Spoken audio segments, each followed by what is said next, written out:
Istanatansa po sa mga naghahanap ng pre-selling na mababa lang ang monthly down payment. Nasa 4,917 lang times 24 months. Near highway siya. Along the road kasi itong papasok na to. So one bus ride to PTEX ka. Antero Soriano Highway kasi ito. May mga bus nang nag-aantay dyan. So ito, may signage tayo ng Istanatansa. Ito walking distance lang sa highway. Ayan, may ano tayo ngayon, may tripping tayo sa buyer. So gumawa ko ng short video para makita mo yung location ulit. Tapos yung pinaka-site noong magiging community. Selling point niya kasi is walking distance lang, pwede mag-tricycle. And maganda na yung location, may existing community na kasi dito eh. Meron na ditong Alphamart sa unahan. May Alphamart na, tapos sa unahan sa tabi ng gate ng Istanatansa mismo, merong Pure Mart. May Cebuana na din dito. Pure Mart, tapos paunahan ng Pure Mart. Ito yung Pure Mart. Location wise, ayan, may mga pwedeng mga for rent dito na commercial space.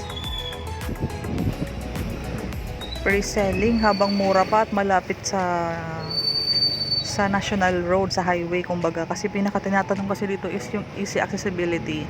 Pure Mart, ito na yung Pure Mart, ito na mismo yung gate ng Istanatansa.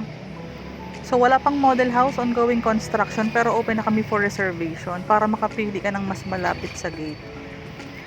Phase C ang ino-offer natin pre-selling, pero may existing community na yung Phase A saka Phase B.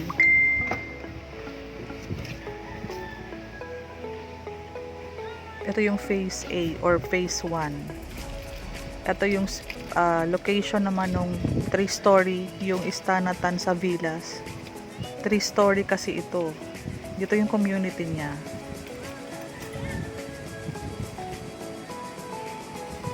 Sa unahan ng kaunti yung magiging community ng ating 49 floor area is 49 squares. Tapos mayroon tayong 58 squares kung gusto ng 3 bedrooms. Ito yung pinaka-location ng model house. Ayan po, ongoing construction.